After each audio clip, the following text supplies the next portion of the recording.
હવે બાયોલોજીનો પાઠ પહેલો ધોરણ 10 જૈવિક ક્રિયાઓ આ ચેપ્ટર છે 6 માર્કનું છે.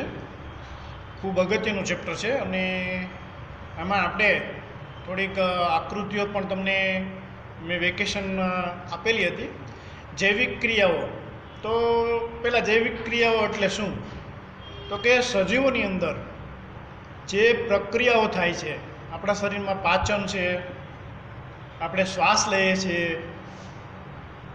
આપણે ખોરાક લઈએ છીએ, આપણા શરીરની અંદર લોહી છે, બ્લડ જેને આપણે કહીએ છીએ રુધિર, એ પરિભ્રમણ પામે છે, તો એને જૈવિક ક્રિયાઓ તરીકે ઓળખવામાં આવે છે.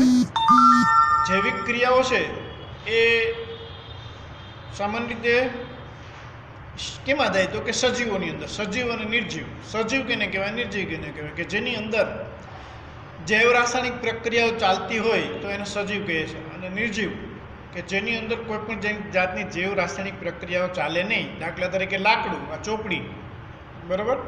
તો એ બધા પદાર્થો છે એ નિર્જીવ પદાર્થો તરીકે ઓળખીએ છીએ. આપણે જોયું કે કૂતરો દોડતો, અહીંયા જુદા જુદા પ્રક્રિયાઓ આપેલી છે, બરાબર? આ પ્રક્રિયાઓ છે એના ઉપરથી કેને સજીવ કહેવાય, કેને નિર્જીવ કહેવામાં આવે છે, બરાબર? વનસ્પતિ છે તો વનસ્પતિ પણ એ જીવંત છે કેવી રીતે ખબર પડે? તો કે વૃદ્ધિ કરે છે, એનો વિકાસ થાય છે, બરાબર? અને ઉપરાંત વનસ્પતિમાં કે જેઓ લીલા પર્ણો લીલા ન રહેતા અન્ય રંગના હોય, એ પ્રશ્ન પૂછે છે શું કામ લીલા રંગના જ હોય છે? કારણ કે એમાં નીલ હરિત દ્રવ્ય એટલે કે ક્લોરોફિલ હોય છે. એ આપણે આગળ જોઈશું, બરાબર? એટલે સામાન્ય રીતે આ સજીવના લક્ષણો વિશે વાત કરીએ છીએ. સજીવો કેને કહેવાય, એના શું હોય છે? તો કે એમની વિવિધ ક્રિયાઓ હોય છે.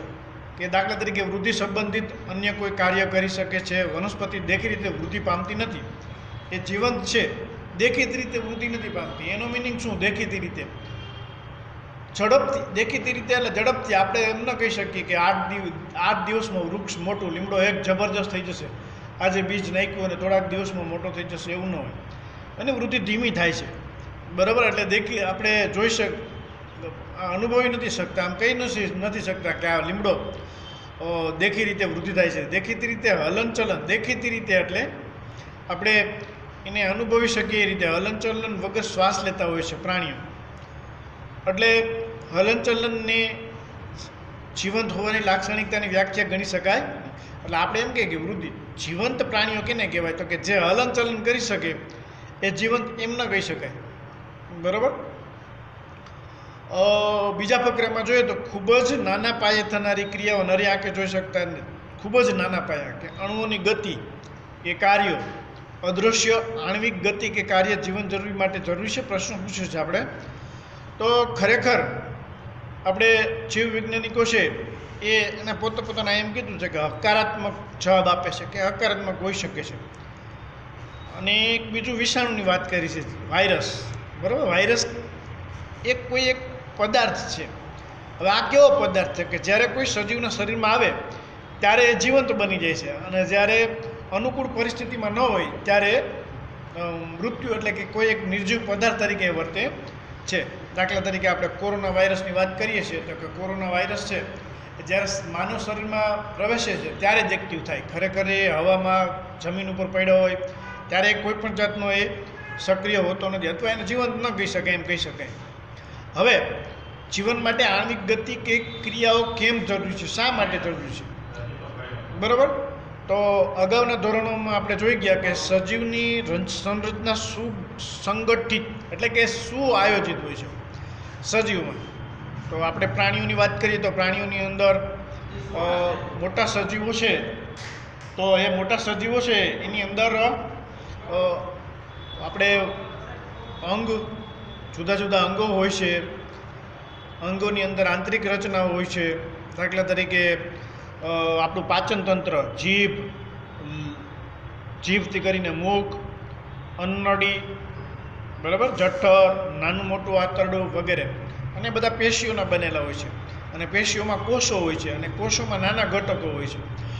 ટૂંકમાં કહેવાનો મતલબ એમ કે આખો સજીવ શરીર રચના છે એ સુવ્યવસ્થિત હોય છે. અને સુવ્યવસ્થિત અને વ્યવસ્થિત રીતે કાર્ય કરી શકે, અણુઓ સતત ગતિશીલ કે કાર્ય કરવા માટે એની અંદર વિવિધ જૈવિક ક્રિયાઓ છે એ થતી હોવી જરૂરી છે. બરાબર. સજીવોના રક્ષણનું કાર્ય નિરંતરિત થવું જોઈએ. નિરંતર એટલે કન્ટિન્યુ. અને આ કાર્ય ત્યારે પણ થાય કે જ્યારે કોઈ ચોક્કસ કાર્ય થતું ન હોય. હવે એમ કહે છે કે જો આ કાર્ય ત્યારે પણ થાય છે કે જ્યાં કોઈ ચોક્કસ કાર્ય થતું ન હોય. દાખલા તરીકે આપણે જમતા ન હોઈએ, આપણે સૂતા હોય ત્યારે આપણા શરીરની અંદર પાચન ક્રિયા તો ચાલુ જ હોય છે. એટલે એ એક પાચન ક્રિયાની જૈવિક ક્રિયા છે. બરાબર. એટલે કે સૂતા હોઈએ છીએ, વર્ગખંડમાં બેઠા હોઈએ છીએ ત્યારે પણ આ રક્ષણનું કાર્ય છે એ થતું જ હોય છે. રક્ષણનું કાર્ય એવી બધી જ ક્રિયાઓ કે જે સામૂહિક રૂપમાં જાળવણીનું કાર્ય કરે છે તેને આપણે જૈવિક ક્રિયાઓ કહેવામાં આવે છે. જૈવિક ક્રિયાઓ કેને કહેવાય? એવી બધી જ ક્રિયાઓ કે જે સામૂહિક રૂપમાં જાળવણીનું કાર્ય કરે છે. જાળવણી એટલે કેની જાળવણી? તો કે શરીરની જાળવણી. બરાબર. કોઈ એક સજીવની જાળવણી. ઈજા કે તૂટવાની ક્રિયાને રોકવા માટે જાળવણીની ક્રિયાની આવશ્યકતા હોય છે. જાળવણીની ક્રિયા, ઈજા કે તૂટવાની ક્રિયા. બરાબર. ચામડી તૂટે નહીં, ચામડીમાં તૂટેલી હોય તો એને રિપેર કરવા માટેની જે આપણી વ્યવસ્થા છે, નવા કોષોનું નિર્માણ, તો એ જાળવણીની ક્રિયા તરીકે, જેના માટે ઉર્જાની આવશ્યકતા હોય છે. અને આ નવા કોષોનું જે નિર્માણ થતું હોય તો એ ક્યાંથી આવે છે? બરાબર. તો આપણા ચામડીના ઉપલા સ્તરમાંથી આવે છે. અને એ જ્યારે એ સ્તરમાંથી કોષો હોય છે, એકમાંથી બે બનતા હોય છે, ત્યારે એ કોષોને પણ ઉર્જાની આવશ્યકતા હોય છે અને નવા કોષોનું નિર્માણ થતું હોય છે. એટલે સજીવના શરીરમાં આ ઉર્જા બહારથી આવે છે.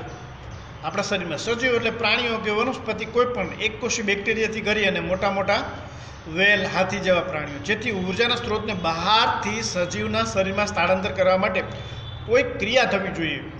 ઉર્જાના સ્ત્રોતને બહારથી સજીવના શરીરમાં સ્થળાંતર કરવા માટે, આવવા માટે, બરાબર, કે એની અંદર ફરવા માટે કોઈ ક્રિયા થવી જોઈએ. આ ઉર્જાના સ્ત્રોતને આપણે ખોરાક કે આહાર તરીકે ઓળખીએ છીએ. અને એ અંદર દાખલ કરવાની ક્રિયાને પોષણ કહેવામાં આવે છે. ઉર્જા જેમાંથી મળે છે એ ઉર્જાના સ્ત્રોતને આપણે ખોરાક કહીએ છીએ. અને એ ખોરાક શરીરની અંદર લેવાની જે પ્રક્રિયા છે એને પોષણની ક્રિયા તરીકે ઓળખવામાં આવે છે. બરાબર. પોષણ. જો સજીવમાં શારીરિક વૃદ્ધિ થાય, બરાબર, શારીરિક વૃદ્ધિ એટલે શું? તો કે હાથ પગનો વિકાસ થાય, આપણા શરીરનો આપણે નાનાથી મોટા થાય તો એ શારીરિક વૃદ્ધિ છે. તો તેઓ માટે તેઓને વધારાની કાચી સામગ્રીની પણ આવશ્યકતાની કે જરૂરિયાત હોય છે. આવશ્યકતા કે કાચી સામગ્રી, માંસ, આપણા શરીરની અંદર માંસપેશીઓ હોય છે, બ્લડ, રુધિર બનવું, બરાબર, ચામડીનો વિકાસ થવો, તો એ કાચી સામગ્રી. એના માટે કાચી સામગ્રી શું? તો કે માંસપેશી એ કાચી સામગ્રી ખરેખર કહેવામાં આવે છે. અને કાચી સામગ્રી આવે છે ક્યાંથી? તો કે આપણે લીધેલા ખોરાકમાંથી, આપણે જે પોષણ મેળવીશું એમાંથી. પૃથ્વી પર જીવન કાર્બન આધારિત અણુઓ પર નિર્ભર છે. મોટા ભાગના સજીવો છે એ બધા એની અંદર કાર્બનના પરમાણુ આવેલા હોય છે. આમ મોટા ભાગના ખાદ્ય પદાર્થો પણ કાર્બન આધારિત હોય છે. ધ્યાન રાખજો, અગત્યનો આ પોઈન્ટ છે. મોટા ભાગના ખાદ્ય પદાર્થો કાર્બન આધારિત છે. આપણે કોઈ પણ વસ્તુ આપણી ખોરાકની બળે તો છેલ્લે છે એ કેવું બની જાય છે? બ્લેક કલરનું, એટલે કે કાળા કલરનું બની જાય છે. અને આ કાળા કલરનું શું છે? તો કે કાર્બન છે. ઓકે. હવે આ કાર્બન સ્ત્રોતોની જટિલતાને અનુસરીને વિવિધ સજીવ વિભિન્ન પ્રકારના પોષણની ક્રિયાઓ ધરાવે છે. કાર્બન સ્ત્રોતોની જટિલતા એટલે શું? તો કે જુદા જુદા સજીવો જે જુદો ખોરાક મેળવે છે એ ખોરાક અલગ અલગ કાર્બનના સંયોજન સ્વરૂપે હોય છે. દાખલા તરીકે ખાંડ ખાઓ છો તમે, ગોળ ખાઓ છો, બરાબર, એની અંદર જે કાર્બનના સંયોજનો અલગ હોય છે. રોટલા, રોટલી, દાળ, ભાત, શાક વગેરે બધા પદાર્થોની અંદર કાર્બન જે એના સ્ત્રોત છે અથવા કાર્બન એના મૂળભૂત સંયોજન સ્વરૂપે હોય છે એ અલગ અલગ હોય છે. અને એટલા માટે સજીવ વિભિન્ન પ્રકારના પોષણની ક્રિયાઓ ધરાવે છે. ઉર્જાના આ બાહ્ય સ્ત્રોત વિવિધ પ્રકારના હોઈ શકે છે. ઉર્જાના સ્ત્રોત વિવિધ પ્રકારના હોઈ શકે છે. બરાબર. એટલે કે ક્યાંથી મળે છે એની વાત કરે છે. જો કે પર્યાવરણમાં કોઈ એક સજીવના નિયંત્રણમાં હોતું નથી. કોઈ સજીવના નિયંત્રણમાં હોતું નથી. એટલે કોઈ સજીવ એટલે કોઈ પર્યાવરણ એટલે આપણો કુદરતની અંદર આપણી આસપાસ રહેલું આવરણ અથવા સજીવ સૃષ્ટિને પર્યાવરણ તરીકે ઓળખવામાં આવે છે. એ કોઈ સજીવના નિયંત્રણમાં નથી હોતું. શરીરની અંદરના ઉર્જાના આ સ્ત્રોતનું વિઘટન કે નિર્માણને જરૂરિયાત હોય છે.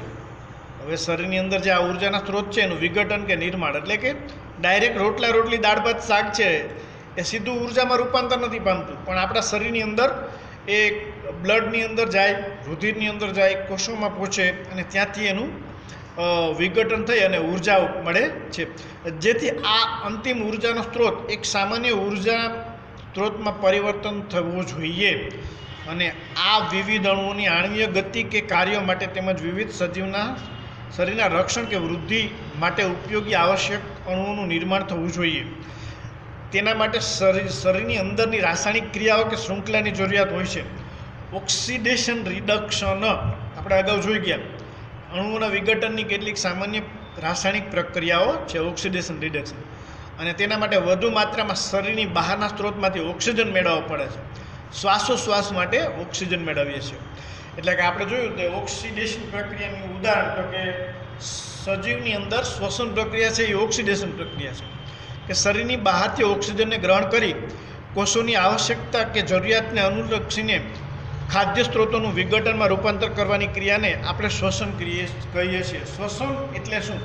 શ્વસન એટલે શ્વાસ લેવો એવું નહીં, બરાબર? જો આની એક વ્યાખ્યા આપેલી છે, અહીંયાથી શ્વસનની વ્યાખ્યા શરૂ થાય. બહારથી ઓક્સિજનને ગ્રહણ કરી કોષોની આવશ્યકતાને જરૂરિયાતને અનુલક્ષીને ખાદ્ય સ્ત્રોતોનું વિઘટનમાં ઉપયોગ કરવાની ક્રિયાને શ્વસન કહેવાય છે. એટલે કે લીધેલા ખોરાકનું આપણા શરીરની અંદર વિઘટન થાય છે અને ઉર્જા આપણે મળે છે, એને શ્વસન કહેવાય. હવે સજીવોની વાત કરીએ છીએ. એક કોષી સજીવના કિસ્સામાં સંપૂર્ણ સપાટી પર્યાવરણની સાથે સંપર્કમાં રહે છે. તેથી તેઓ ખોરાક ગ્રહણ કરવા માટે, વાયુઓની આપલે કરવા માટે કે ઉત્સર્ગ કે નકામા પદાર્થોના નિકાલ કરવા માટે કોઈ વિશિષ્ટ અંગની જરૂરિયાત હોતી નથી.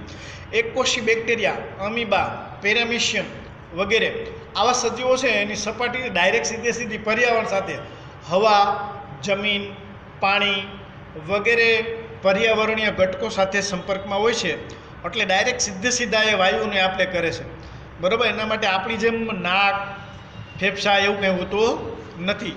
પરંતુ જ્યારે સજીવના શરીરના કદમાં વધારો અને શારીરિક વધારો થવાથી વધારે જટિલ બને છે ત્યારે શું થાય? પ્રશ્ન થયો, બરાબર? તો એના કારણે શું થાય કે સજીવ બહુકોષીય સજીવ બની જાય છે. અને આવા બહુકોષીય સજીવોમાં કોષો પોતાની આસપાસના પર્યાવરણની સાથે સંપર્કમાં હોતા નથી અને આથી બધા કોષોની જરૂરિયાતની પૂર્તિ સામાન્ય પ્રસરણ દ્વારા થતી નથી. પ્રસરણ દ્વારા અમીબાની અંદર પ્રસરણ દ્વારા આપણે જોઈશું, પ્રસરણ દ્વારા પોતાનો ખોરાક મેળવે છે અને પોતાનામાંથી આવેલા ઉત્સર્ગ દ્રવ્યો છે એ બહાર ફેંકે છે.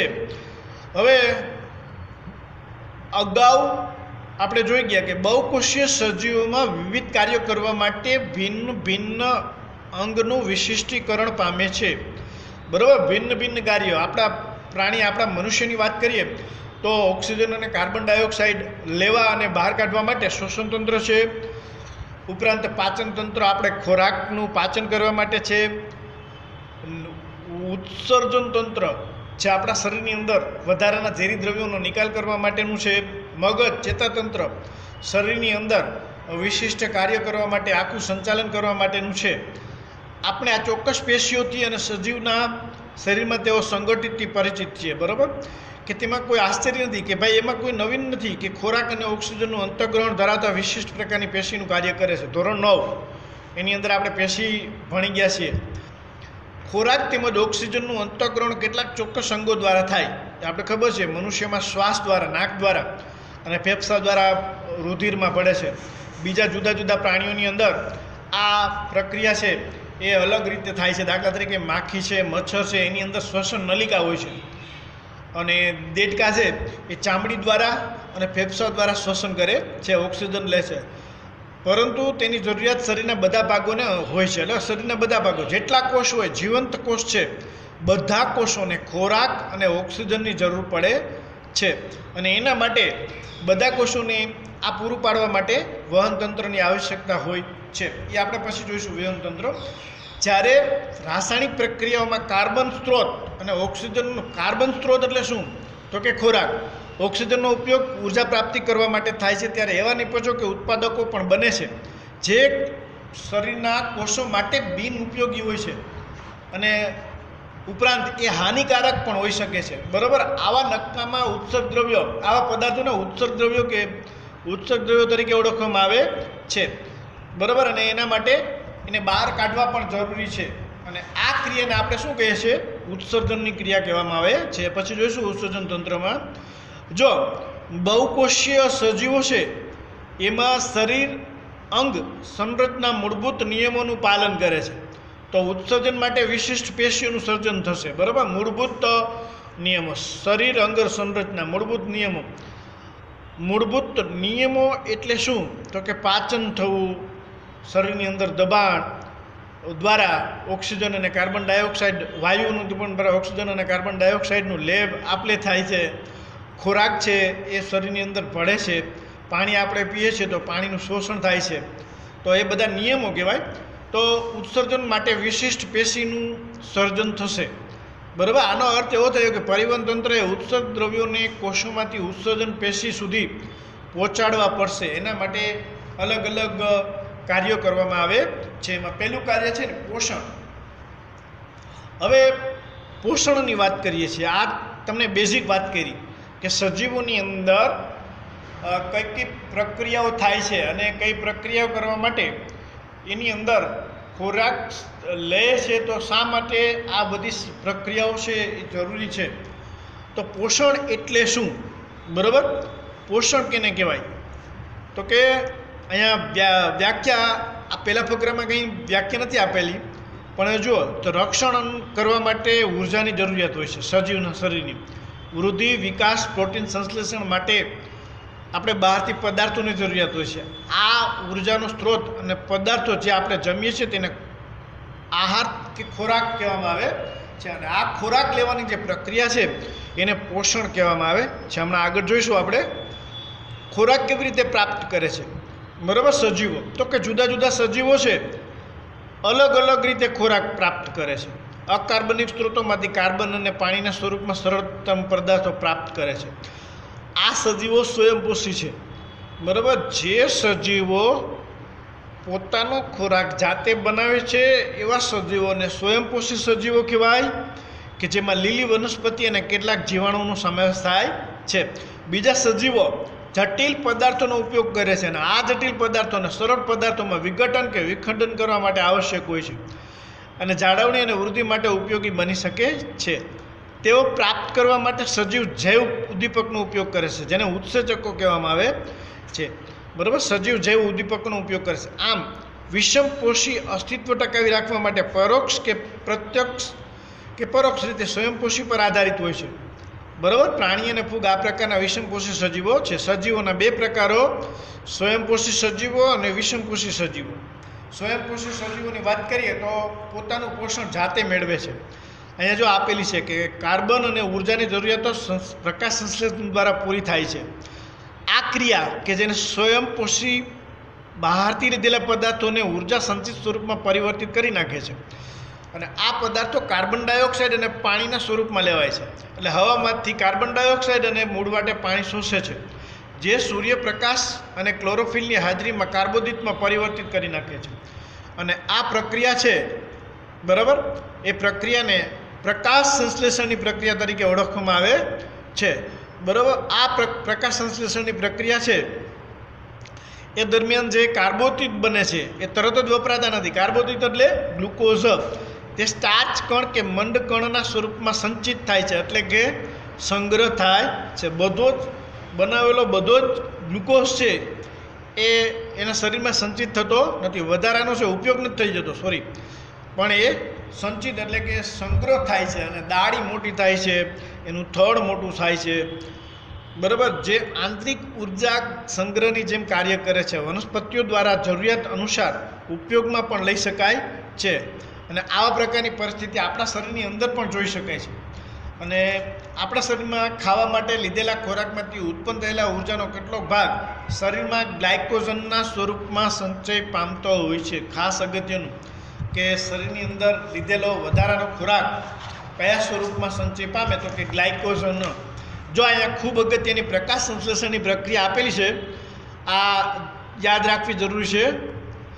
6 કાર્બન ડાયોક્સાઇડના અણુઓ વત્તા 12 પાણીના અણુઓ, ક્લોરોફિલ અને સૂર્યપ્રકાશની હાજરીમાં ગ્લુકોઝ 6 વત્તા 6 ઓક્સિજનના અણુઓ વત્તા 6 પાણીના અણુઓ મુક્ત થાય છે. હવે આ પ્રક્રિયા દરમિયાન થાય શું? 3 ઘટનાઓ બને છે. ક્લોરોફિલ દ્વારા પ્રકાશ ઉર્જાનું શોષણ કરવું, પ્રકાશ ઉર્જાને રાસાયણિક ઉર્જામાં રૂપાંતર કરવી અને પાણીના અણુનું હાઇડ્રોજન અને ઓક્સિજનમાં વિઘટન કરવું અને કાર્બન ડાયોક્સાઇડનું કાર્બોદિતોમાં રિડક્શન થવું. હવે આ બધા તબક્કાઓ એક પછી તરત જ થાય જરૂર નથી, અલગ અલગ કટકે થાય છે. ઉદાહરણ તરીકે જો આ ખૂબ અગત્યનો પોઈન્ટ છે. રણ નિવાસી એટલે મરુ નિવાસી મરુદ્ભીદ વનસ્પતિઓ રાત્રિ દરમિયાન કાર્બન ડાયોક્સાઇડ લે છે, વેરી મોસ્ટ આઈમ્પી, અને એક મધ્યવર્તી નિપજ બનાવે છે જે ક્લોરોફિલ વડે દિવસ દરમિયાન શોષાયેલી ઉર્જા વડે કાર્યરત થાય છે. હવે આ બધા પદાર્થો છે, આ 3 બરાબર. શું પ્રકાશ સંશ્લેષણની પ્રક્રિયા દરમિયાન કયા ઘટકો ભાગ લે છે, એક અથવા કયા ઘટકો જરૂરી હોય છે? તો કે એક કાર્બન ડાયોક્સાઇડ, પાણી, ક્લોરોફિલ અને સૂર્યપ્રકાશ. આ 4 ઘટકોની હાજરી હોય તો જ પ્રકાશ સંશ્લેષણ થાય છે, બાકી પ્રકાશ સંશ્લેષણ થતું નથી. બરાબર. આ 3-4 પ્રવૃત્તિ આપેલી છે. જો અહીંયા પર્ણનો આડોછેદ આપેલો છે, પર્ણ બતાવેલું છે, અને પર્ણોને સાઈડમાંથી જ્યારે કાપવામાં આવે છે ત્યારે એની આંતરિક રચના આપણે જોઈ શકીએ છીએ કે વચ્ચેના ભાગમાં જે ખાલી જગ્યા છે, બરાબર, ખાલી શૂન્યાવકાશ, ફરતે આવા ટપકાઓ આપેલા છે ને હરિતકણ તરીકે ઓળખવામાં આવે છે. અહીંયા ખાલી જગ્યાઓ છે, ખાલી સ્થાનોને વાત કોટરો એટલે કે હવા ભરેલા ખાનાઓ તરીકે એની આસપાસ રક્ષક કોષ આપેલો છે. અને અધિસ્તરીય એટલે નીચેનો ભાગ છે ને અધિસ્તરીય, ઉપલું ભાગ છે ને ઉપરી અધિસ્તર કહેવામાં. અધિ એટલે ઉપલું. મીણ યુક્ત ક્યુટિકલ, જે પાંદડું આપણે તમે પાણીમાં હોય ને અડોશો તો એ પાંદડું ચીકણું લાગે છે, તો એ ચીકણો પદાર્થ છે ને એ મીણ પદાર્થ છે, મીણવાળો હોય છે, જે પાણીને પોતેને અડવા દેતો નથી, જેથી કરીને પાંદડું સડતું નથી અથવા એને પાણી ઉપર એની ઉપર બહુ ઝાઝો અસર કરતું નથી. અહીંયા આપેલું છે. બરાબર. એ પછીનું આપણે વાત કરીએ તો નેક્સ્ટ આ જે પ્રવૃત્તિ આપેલી છે કે પ્રકાશ સંશ્લેષણ માટે શું જરૂરી છે, તો કે પ્રકાશ સંશ્લેષણ માટે એક આ જે પ્રવૃત્તિ આપેલી છે એ આપણે ક્લોરોફિલની હાજરી જરૂરી છે એમના માટે છે. અને આ કાર્બન ડાયોક્સાઇડ પ્રવૃત્તિ નંબર 2 કાર્બન ડાયોક્સાઇડની જરૂરી છે પ્રકાશ સંશ્લેષણ માટે, એ બીજી પ્રવૃત્તિ છે. અહીંયા વાયુરંધ્ર જે આપેલું છે એનો ખુલ્લો ભાગ છે વાયુરંધ્રનો. બરાબર. હવે આપણે જો અહીંયા એમ કહે છે કે વનસ્પતિ કાર્બન ડાયોક્સાઇડ કેવી રીતે પ્રાપ્ત કરે છે, ખબર છે આપણે. નવની અંદર વાત પેશી, જે પેશીવાળો પાઠ આપણે જોઈ ગયા કે એની અંદર વાયુરંધ્ર કે પર્ણરંધ્ર અથવા રંધ્ર એટલે કે નાના કાણો જે પર્ણની સપાટી પર સૂક્ષ્મ છિદ્ર સ્વરૂપે હોય છે. પ્રકાશ સંશ્લેષણ માટે વાયુઓનો મોટા ભાગનો વિનિમય આ છિદ્રો દ્વારા એટલે પર્ણરંધ્રો દ્વારા થાય છે. બરાબર. વાયુઓ એટલે શું, તો કે કાર્બન ડાયોક્સાઇડ અને ઓક્સિજન. જ્યારે વાયુઓની વાત કરવામાં આવે છે, CO2 અને O2ની વાત કરવામાં આવે છે, વિનિમય એટલે લેવડ દેવડ પ્રકાંડ, મૂળ અને પર્ણોની સપાટી દ્વારા થાય છે. બરાબર. દાખલા તરીકે રણ પ્રદેશમાં હોય તો એવી વનસ્પતિઓનો પ્રકાંડ દ્વારા થાય, અમુક મૂળ દ્વારા કાર્બન ડાયોક્સાઇડ અને ઓક્સિજનનો આપલે થાય, અને મોટાભાગની વનસ્પતિ જેમાં પાંદડા વધુ હોય તો એમાં પાંદડાઓ દ્વારા કાર્બન ડાયોક્સાઇડ અને ઓક્સિજનની આપલે થાય. આ રંધ્રો દ્વારા મોટા પ્રમાણમાં પાણીનો વ્યય થાય છે. પાણીનો વ્યય, બરાબર, લગભગ આશરે 95% પાણી, મૂળ વાટે શોષેલું 95% પાણી છે એ ગુમાવી દેશે ને 5% જ કાર્બન પાણી છે એનો ઉપયોગ થાય છે. બરાબર. આમ જ્યારે પ્રકાશ સંશ્લેષણ માટે કાર્બન ડાયોક્સાઇડની જરૂરિયાત હોતી નથી ત્યારે શું થાય છે, તો કે વનસ્પતિ આ છિદ્રો કે રંધ્રોને બંધ રાખે છે. કાર્બન ડાયોક્સાઇડની જરૂરિયાત રાત્રિ દરમિયાન, અને રંધ્રો કે છિદ્રોની ખુલવાની જે બંધ થવાની ક્રિયાનું કાર્ય રક્ષક કોષો દ્વારા થાય છે. અને આ રક્ષક કોષોમાં જ્યારે પાણી અંદર આવે છે ત્યારે ફૂલે છે અને રંધ્રના છિદ્રને ખોલે છે. આવી જ રીતે રક્ષક કોષો સંકોચન પામે છે અને છિદ્ર બંધ થઈ જાય છે. બરાબર. ઉપરની જે પ્રક્રિયા છે, આ પ્રવૃત્તિઓ કે જેના દ્વારા આપણે કહી શકાય કે પ્રકાશ સંશ્લેષણ માટે સૂર્યપ્રકાશની હાજરી છે એક, અને બે પ્રવૃત્તિ આપેલી છે.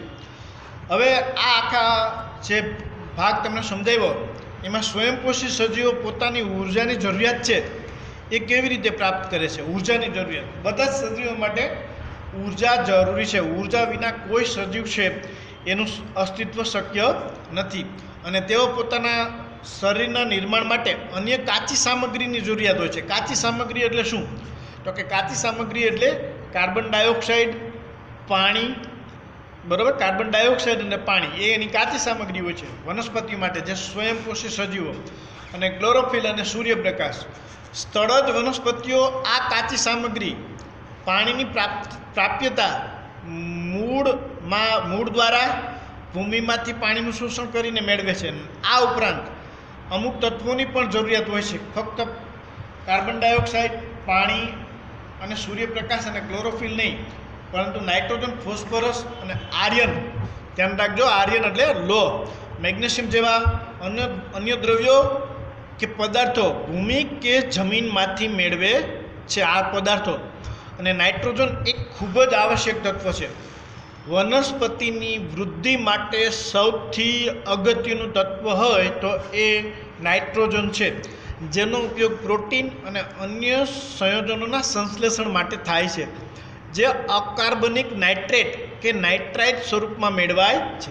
ડાયરેક્ટ સીધો નાઇટ્રોજન છે એ વનસ્પતિ મેળવી શકતી નથી, પરંતુ આપણે નાઇટ્રોજન ચક્ર છે ભણી ગયા 9માં, એ નાઇટ્રોજન ચક્ર છે, પેલા નાઇટ્રોજન ચક્ર દ્વારા નાઇટ્રોજન એના ક્ષારોમાં નાઇટ્રેટ અને નાઇટ્રાઇટના ક્ષારોમાં રૂપાંતર પામે છે.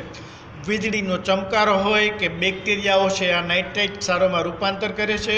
વીજળીના ચમકારા દ્વારા નાઇટ્રોજન ડાયોક્સાઇડ અને વરસાદમાં ઓગળી અને જમીન ઉપર આવે છે, પાણીમાં ઓગળે છે, અને તે કાર્બનિક પદાર્થોના સ્વરૂપમાં મેળવાય છે, જેઓનું નિર્માણ બેક્ટેરિયા દ્વારા વાતાવરણીય નાઇટ્રોજનમાંથી થાય છે. એટલે કે વનસ્પતિ છે નાઇટ્રોજન ડાયરેક્ટ મેળવતી નથી, પણ એના નાઇટ્રેટ કે નાઇટ્રાઇટ ક્ષારોમાં રૂપાંતર પામે છે. એ પછી વિષમપોષી સજીવો, એટલે વિષમપોષી સજીવ કેને કહેવાય? બરાબર. જે સજીવો પોતાની જાતે પોતાનો ખોરાક ન મેળવે પણ વનસ્પતિ ઉપર આધાર રાખે કે બીજા કોઈ પ્રાણીઓ ઉપર રાખે તો એને વિષમપોષી સજીવો તરીકે ઓળખવામાં આવે છે. બરાબર. તો એક ખોરાક ગ્રહણ કરવાની અલગ પદ્ધતિ છે.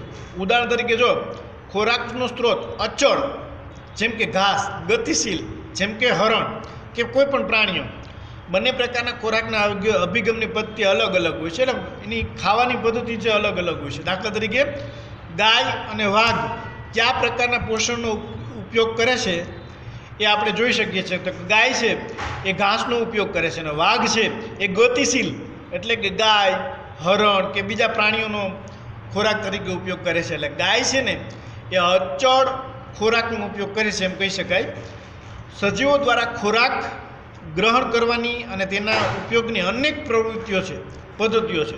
કેટલાક સજીવો પોષક પદાર્થોનું વિઘટન છે શરીરની બહાર કરે છે અને પછી તેનું શોષણ કરે છે, એટલે કે પોતાના મેળવે. દાખલા તરીકે બ્રેડ મોલ્ડ, ફૂગ જેને કહેવામાં આવે છે, ઈસ્ટ અને મશરૂમ વગેરે ફૂગના ઉદાહરણો છે, જે આપણે આ પ્રકારના સજીવો ની વાત કરીએ છીએ. શરીરની બહાર પેલું શું કરે છે? વિઘટન કરે છે, પછી પોષણ કરે છે. હવે બીજા સજીવો છે ખોરાકનું સંપૂર્ણપણે અંતઃગ્રહણ કરે છે અને તેનું પાચન શરીરની અંદર કરે છે. બરાબર. અને આ પ્રકારનું અંતઃગ્રહણ કરવાની અને પાચન કરવાની રીત છે તેમના શરીરની રચના અને કાર્ય પદ્ધતિ પર આધાર રાખે છે. ઘાસ, ફળ, કીટક, માછલી કે મરેલા સસલાને ખાનારા પ્રાણીઓમાં આપણે અલગ અલગ ભિન્નતા જોવા મળે છે. કેટલાક અન્ય સજીવો કે વનસ્પતિઓ અને પ્રાણીઓ મારી નાખ્યા વગર જ તેમનામાંથી પ્રાપ્ત કરે છે. અને આ પ્રકારની રીત અમરવેલ કે જે વનસ્પતિ છે, ઓર્કિડ, ઉદય, જૂ, જડો અને પટ્ટીકૃમિ જેવા ઘણા બધા સજીવો કહે છે. આ ફકરાની અંદર આ બધા પ્રાણીઓ છે એ વિષમપોષી પોષણ દર્શાવે છે. આપણે આગલું શું જોયું કે સમપોષી પોષણ, સ્વયંપોષી પોષણ, અને આ વિષમપોષી પોષણ છે.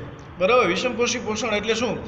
તો કે જે સજીવોનો ખોરાક, જે સજીવોની પોષણ પદ્ધતિ છે બીજા સજીવો ઉપર આધારિત હોય તો એને વિષમપોષી પોષણ પદ્ધતિ તરીકે ઓળખવામાં આવે છે. વનસ્પતિમાં અમરવેલ છે, ઓર્કિડ છે, પ્રાણીઓની અંદર ઉદય, જૂ, જડો, પટ્ટીકૃમિ, બરાબર, બધા પ્રકારના પ્રાણીઓ છે, બધા વિષમપોષી પોષણ દર્શાવે છે. હવે પછી આપણે બીજા વિડીયોની અંદર અમીબાની અંદર પોષણ કઈ રીતે થાય છે એ જોઈશું.